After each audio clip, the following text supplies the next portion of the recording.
आप देख रहे हैं आवाज इंडिया टीवी। यह है प्राइम टाइम। पिछले सोमवार से लेकर इस सोमवार के बीच की जिन दो घटनाओं ने उत्तर प्रदेश की राजनीति में हलचल मचाई है, उससे अंदाजा हो रहा है कि आने वाले दिनों में राजनीतिक गहमागहमी कितनी तेजी से बढ़ सकती है। इस गहमागहमी के केंद्र में है उत्तर प्रदेश के मुख्यमंत्री योगी आदित्यनाथ। पहला वाकया पिछले सोमवार की रात उनके गृह जनपद गोरखपुर के एक होटल में कानपुर के एक कारोबारी की पुलिस की कथित पिटाई से मौत से जुड़ा था।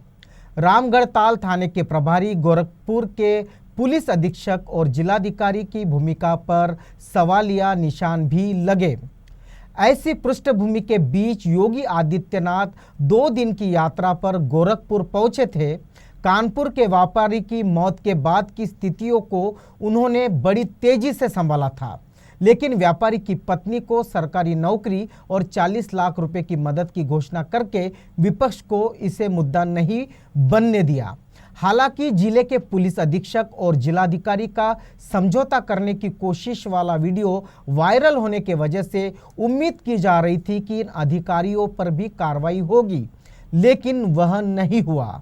बहरहाल रविवार को गोरखपुर के खानीपुरम में जब योगी आदित्यनाथ ने स्थानीय लोगों को पीएनजी गैस कनेक्शन देने की शुरुआत की, योगी आदित्यनाथ के कार्यक्रम का वीडियो उनके ट्विटर हैंडल पर 5:49 पर पोस्ट हुआ है। इसी कार्यक्रम के दौरान उनके पास एक फोन आया और समारोह से थोड़ा हटकर वे 18-20 मिनट तक फोन पर बात करते रहे और वहां मौजूद लोगों ने इस बातचीत के बाद योगी आदित्यनाथ के रवैये में असहजता देखी।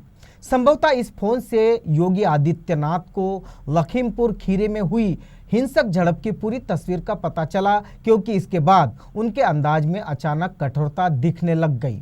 हालांकि लखीमपुर खीरी की हिंसा की खबर उन्हें लगभग 3 बजे के आसपास मिल चुकी थी। तब वे डुमिरगंज के एक समारोह में हिस्सा ले रहे थे। डुमिरगंज के उनके कार्यक्रम का वीडियो योगी आदित्यनाथ के ट्विटर हैंडल पर 1:55 से शुरू हो रहा था। इस वीडियो में योगी का मंच पर स्वागत हो रहा है और वे करीब आधे घंटे तक संबोधन दे रहे हैं। यह वीडियो 40 मिनट का है। बहुत संभव है कि इन्हें इस हादसे के बारे में शुरुआती जानकारी 3 बजे के आसपास मिली होगी। योगी आदित्यनाथ के टीम के अहम सदस्य के मुताबिक वे डुमरियागंज में थे, तभी उन्हें जानकारी मिली थी। उन्होंने इस मामले पर नजर रखने के लिए वरिष्ठ अधिकारियों को निर्देश दिया था। गोरखपुर के खानीपुरम में पीएनजी गैस कनेक्शन वाले समारोह के दौरान फोन से उन्हें मामले की गंभीरता की पूरी जानकारी मिली। इसके बाद उन्हें गीता वाटिका में हनुमान प्रसाद पोद्दार जयंती समारोह में भाग भी लेना था। योगी आदित्यनाथ वहां पहुंचे, बोले, लेकिन इस भाषण की शुरुआत के पहले वे 17 सेकंड योगी आदित्यनाथ एकदम ठिठके नजर आए। इन 17 सेकंडों में उन्होंने 4 बार माइक को अपने हाथों से ऊपर नीचे किया और फिर बोलने की शुरुआत की। 18 मिनट के भाषण में योगी आदित्यनाथ धर्म और धार्मिक मान्यता पर भी बोले, लेकिन उनके चेहरे पर महज एक बार मुस्कान उभरी और कुछ ही पलों में फिर से चेहरे पर कठोरता का भाव आ गया। योगी आदित्यनाथ के लखनऊ पहुंचने तक स्थिति स्पष्ट हो गई थी कि इस हिंसक झड़प में 8 लोगों की मौत हो चुकी है। एक तरफ किसानों के प्रदर्शन में शामिल 4 किसान थे, तो दूसरी ओर बीजेपी कार्यकर्ता सहित 4 और लोगों की मौत अब तक हो चुकी थी। कांग्रेस की महासचिव प्रियंका गांधी लखनऊ पहुंचने वाली थी, जबकि बहुजन समाज पार्टी और समाजवादी पार्टी के शीर्ष नेता भी इस मौके पर जल्द से जल्द लखीमपुर खीरी पहुंचने की कोशिश में लगे हुए थे। योगी आदित्यनाथ के सामने सबसे बड़ी चुनौती हालात को काबू पाने में रखने के साथ साथ विपक्ष के नेताओं पर भी अंकुश लगाने की थी। Chief secretary Rakesh Tiwari, additional chief secretary home Avinash Awasthi, police महानिदेशक Mukesh Goyal, DG intelligence DS Chauhan और additional chief secretary CM SP Goyal मुख्यमंत्री निवास पर अब तक पहुंच चुके थे। वही additional director law and order Kumar Prashant, additional chief secretary कृषि देवेश चतुर्वेदी, आईजी लक्ष्मी सिंह और डायल 112 के अजय पाल शर्मा उससे पहले ही लखीमपुर खीरी के लिए रवाना हो चुके थे। इस बैठक की गतिविधियों से अवगत एक वरिष्ठ अधिकारी ने बताया, रात 9 बजे बैठक शुरू हुई। इसमें हर मुद्दे पर बात हुई। इसी बैठक में तय किया गया कि विपक्ष के किसी भी नेता को घटनास्थल पर नहीं पहुंचने दिया जाएगा। बैठक के दौरान एलडीजी लॉ एंड ऑर्डर ने भी मुख्यमंत्री अपडेट ले रहे थे। यह सुनने में महज सहज लग रहा होगा, लेकिन बैठक के बीच में लिए गए फैसलों पर अमल भी हो रहा था। अखिलेश यादव, प्रियंका गांधी और सतीश मिश्रा को हाउस अरेस्ट करने की तैयारी अमल शुरू हुआ था। इंटरनेट पर अंकुश लगाने का फैसला भी लिया गया और केवल किसान नेता राकेश टिकैत को वहां पहुंचने की अनुमति देने का भी फैसला लिया गया। मामले की संवेदनशीलता को देखते हुए कई जिलों की पुलिस को हाई अलर्ट पर रखा गया। इतना ही नहीं, छत्तीसगढ़ और पंजाब के मुख्यमंत्रियों के विमान को लखनऊ एयरपोर्ट पर उतरने की अनुमति भी नहीं देने का बड़ा फैसला लिया गया। इन बैठकों का दौर सुबह 5 बजे तक चला। इसके बाद 9:30 बजे सुबह से सारे अधिकारी फिर से योगी आदित्यनाथ के पास पहुंच गए थे, लेकिन योजना के मुताबिक ही प्रशांत कुमार की अगुवाई में टीम किसान यूनियन नेताओं के साथ समझौता करने के लिए कामयाब रही थी। प्रशांत कुमार ने इस समझौते के बारे में बताया कि दोषियों पर कार्रवाई की जाएगी। मृतक के परिवार को 45 लाख रुपए, घायलों को 10 लाख रुपए, मृतक के परिवार के एक सदस्य को स्थानीय स्तर पर योग्यता के मुताबिक नौकरी दी जाएगी। इस पूरे घटनाक्रम से ऐसा लग रहा था कि योगी आदित्यनाथ एक बार फिर से विपक्ष के हाथों से मुद्दा झपटने में कामयाब रहे हैं। उनके लिए मुश्किलों का पिटारा खोलने वाला मुद्दा ये बन सकता था, लेकिन क्या वास्तविकता यही है कि क्या लखीमपुर खीरी में हुई हिंसा का मुद्दा पूरी तरह खत्म हो जाएगा, या फिर यह आने वाले दिनों में योगी आदित्यनाथ की मुश्किलों को बढ़ाने वाला साबित होने वाला है? इस बारे में समाजवादी पार्टी के नेता और पूर्व मंत्री अभिषेक मिश्रा कहते हैं, देखिए, अपना हक मांग रहे किसानों के साथ जो अत्याचार हो रहा है उसका जवाब तो योगी आदित्यनाथ सरकार को देना ही होगा। पहले जिस आंदोलन को केवल पश्चिमी यूपी का आंदोलन बताया जा रहा था, आज वह पूरे राज्य का आंदोलन बन चुका है। ये लोग इस सरकार को उखाड़ फेंकेंगे। अभिषेक मिश्रा फिर कहते हैं, किन लोगों के चलते आम लोगों और किसानों को मुश्किल हो रही है? गोरखपुर की पुलिस ने कानपुर के व्यापारी की हत्या कर दी, क्या कार्रवाई हुई है अब तक? उत्तर प्रदेश की राजनीति पर लंबे समय से नजर रखने वाले वरिष्ठ पत्रकार शरद गुप्ता मानते हैं कि योगी आदित्यनाथ की मुश्किलें आने वाले दिनों में कम नहीं होगी। वे कहते हैं, योगी आदित्यनाथ की सरकार ने चाहे वो कानपुर के व्यवसायी की हत्या हो या फिर लखीमपुर खीरी की घटना, दोनों जगह डैमेज कंट्रोल करने की कोशिश तो की है। पैसा और नौकरी देने से ऐसा लगता जरूर है कि बात दब गई, लेकिन इनसे सरकार की छवि पर जो असर पड़ता है वो इतनी जल्दी नहीं जाने वाला। शरद गुप्ता यह भी कहते हैं कि उत्तर प्रदेश के चुनाव नजदीक नहीं होते तो योगी आदित्यनाथ की सरकार डैमेज कंट्रोल इस रफ्तार से शायद ही करती। वे कहते हैं कि यह डैमेज कंट्रोल इलेक्शन को मैनेज करने की कोशिश है। इस आकलन की वजह भी है। इतना बड़ा हादसा हो गया और सेंट्रल लीडरशिप की ओर से क्या हुआ, क्या किया गया? देखिए, किसानों का प्रदर्शन तो 10 महीने से चल रहा है। क्या किया गया सेंट्रल की ओर से? उनकी मांगों को लेकर अब तक कुछ भी नहीं हो पाया है। भारतीय किसान यूनियन के नेता राकेश टिकैत और उनके साथी किसानों ने यह स्पष्ट किया है कि यूपी सरकार के साथ जो समझौता हुआ है उसके तहत 8 दिन के अंदर अभियुक्तों की गिरफ्तारी करनी है। यही वह पहलू है यहाँ योगी आदित्यनाथ की सरकार का असली इम्तिहान होना है।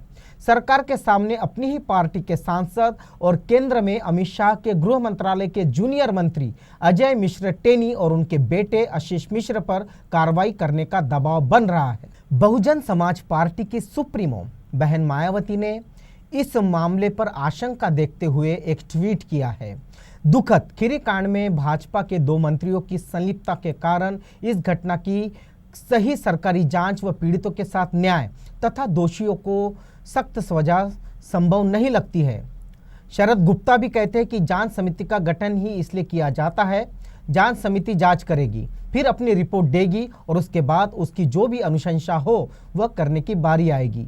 तब तक तो यूपी का चुनाव निकल जाएगा।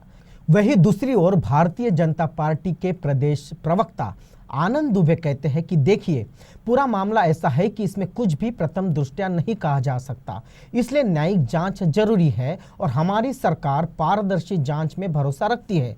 इसलिए हमारे नेता और उनके समर्थकों के खिलाफ जो भी तहरीरें आ रही है उसके तहत मुकदमा दर्ज किया जा रहा है। आनंद दुबे यह भी दावा करते हैं कि लखीमपुर खीरी का ये जो घटना है ये एक साजिश का हिस्सा है। वे कहते हैं कि देखिए, ये तो कोई मौके पर जाहिर हो चुका है कि किसानों का ये प्रदर्शन किसानों का प्रदर्शन नहीं है, बल्कि विपक्षी दलों की मदद से चलने वाला प्रदर्शन है। किसानों के प्रदर्शन का सहारा लेकर विपक्षी दल राज्य सरकार के खिलाफ माहौल बनाने की साजिश कर रहे हैं, लेकिन ये होने वाला नहीं है। वैसे ये जानना बड़ा दिलचस्प है कि लखीमपुर खीरी का ये जो गढ़ है वो पहले से बीजेपी का गढ़ नहीं रहा है, लेकिन 2017 के विधानसभा चुनाव में यहाँ की सभी 8 सीटों पर बीजेपी को जोरदार जीत मिली थी। इससे पहले 2007 और 2012 में बीजेपी को लखीमपुर खीरी में तब की 7 सीटों में से एक सीट ही हासिल हुई थी। इस लिहाज से देखें तो लखीमपुर में बीजेपी की स्थिति मजबूत हुई और इसी मजबूती को बनाए रखने के लिए केंद्र सरकार में अजय मिश्र टेनी को गृह विभाग जैसे अहम मंत्रालय ने मंत्री बनाया गया। लेकिन इस घटना के बाद बीजेपी के सामने दोनों चुनौती है, एक तो अजय मिश्र और उनके परिवार को बचाने की चुनौती और दूसरी जिले में पार्टी के दबदबे को बनाए रखने की चुनौती, और इसका असर पूरे राज्य तक नहीं पहुंचे यह भी एक चुनौती ही है। लखीमपुर खीरी मामले में केंद्र में बीजेपी के 2 नेता हैं। एक है स्थानीय दबंग लेकिन ब्राह्मण नेता अजय मिश्र, जिनको ब्राह्मण कार्ड के तौर पर केंद्र सरकार में शामिल किया गया। गुप्ता कहते हैं कि अगर योगी सरकार अजय मिश्र और उनके बेटे पर कार्रवाई करती है तो फिर योगी आदित्यनाथ के प्रति बीजेपी के अंदर ही नाराजगी उत्पन्न हो सकती है। ब्राह्मण समुदाय बीजेपी के साथ तो है, लेकिन योगी उनकी पहली पसंद हो जरूरी भी नहीं। वहीं इस आयोजन में शामिल होने वाले दूसरे नेता राज्य के उप मुख्यमंत्री केशव प्रसाद मौर्य है। जानकारी के मुताबिक उनके रिश्ते योगी आदित्यनाथ के साथ सहज नहीं है। समय समय पर दोनों के बीच खटपट की जानकारी सार्वजनिक होती रही है। हालांकि केशव प्रसाद मौर्य घटनास्थल तक नहीं पहुंचे, लेकिन अजय मिश्र के साथ उनके संबंध मधुर बताए जाते हैं। शरद गुप्ता कहते हैं बीजेपी के अंदर भी एक तबका है जो योगी आदित्यनाथ की वापसी नहीं चाहता। ऐसी घटनाओं से नुकसान तो योगी आदित्यनाथ को ही उठाना होगा, इसलिए वे खुद तेजी से सक्रिय हो रहे हैं। दूसरी ओर लखीमपुर खीरी की घटना को विपक्षी दलों ने बड़ा मुद्दा बनाने की कोशिश की है। इसमें प्रियंका गांधी दूसरों की तुलना में थोड़ा ज्यादा प्रभाव छोड़ने में कामयाब रही। मध्यरात्रि में पैदल शिलाकौल भवन से बाहर निकलकर वह पुलिस अधिकारियों से लड़ते भिड़ते सीतापुर तक पहुंची जरूर, लेकिन वहां से आगे नहीं बढ़ सकी। उत्तर प्रदेश कांग्रेस के अध्यक्ष अजय प्रसाद लल्लू कहते हैं योगी आदित्यनाथ की सरकार एक डरी हुई सरकार है।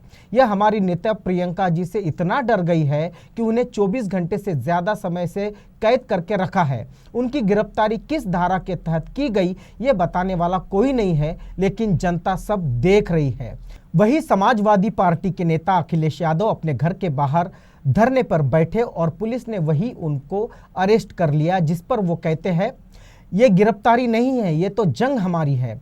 अखिलेश यादव की पार्टी के कार्यकर्ता राज्य के दूसरे जिलों में भी विरोध प्रदर्शन करने के लिए सड़क पर उतरे और गिरफ्तारियां भी दी। ऐसा विरोध प्रदर्शन बहुजन समाज पार्टी की ओर से नहीं दिखा, जबकि कांग्रेस का सारा अमला सीतापुर पीएससी गेस्ट हाउस के आसपास ही नजर आया, जहां प्रियंका गांधी को गिरफ्तारी के बाद रखा गया था। पिछले 7 दिनों में जिस तरह से 2 मामलों में विपक्षी दलों ने सक्रियता दिखाई है, उससे आने वाले दिनों में ऐसे मामले के बढ़ने से योगी आदित्यनाथ के लिए भी मुश्किलें बढ़ेगी। एक तरफ लखीमपुर खीरी की घटना ने किसान आंदोलन को पश्चिमी उत्तर प्रदेश से रुहेलखंड और सेंट्रल यूपी तक पहुंचा दिया है। अब विपक्षी दल के सामने इसे पूर्वांचल और बुंदेलखंड के किसानों तक ले जाने की चुनौती तो है ही। वहीं दूसरी ओर यूपी में योगी आदित्यनाथ के लिए मुश्किलें पैदा करने वाले मामले आगे नहीं होंगे, इसका भरोसा भी नहीं है। शरद गुप्ता इसकी वजह बताते हैं, पिछले कुछ सालों में यह साफ नजर आया है कि योगी आदित्यनाथ अपने तमाम फैसलों के लिए पुलिस और प्रशासनिक अधिकारियों पर निर्भर है। उन पर उनकी पकड़ तो है, लेकिन आम नेताओं और लोगों के लिए वे सहज उपलब्ध नहीं है। दूसरी तरफ बीजेपी के तमाम नेता जिनकी जुबानों पर अंकुश लगाने की जरूरत है और यह भी एक बड़ी चुनौती होगी। इस मामले ने फिर उस मानसिकता को उजागर किया है कि कैसे सत्ता की गर्मी कुछ भी कर सकती है, वो किसी की जान तक नहीं देखती। बीजेपी को बहुमत ने सत्ता का अहंकार दिया है। बीजेपी नेता चाहे वो शीर्ष नेतृत्व वाला हो या जमीनी स्तर का, सत्ता की मदमस्ती ने उसे बेधुंध बना दिया है। ऐसी सरकार चाहे वो राज्य की हो या केंद्र में, उसे उखाड़ कर फेंकना सभी का लक्ष्य होना चाहिए। बाकी आप खुद समझदार हैं। आप देख रहे हैं आवाज इंडिया टीवी, ये है प्राइम टाइम।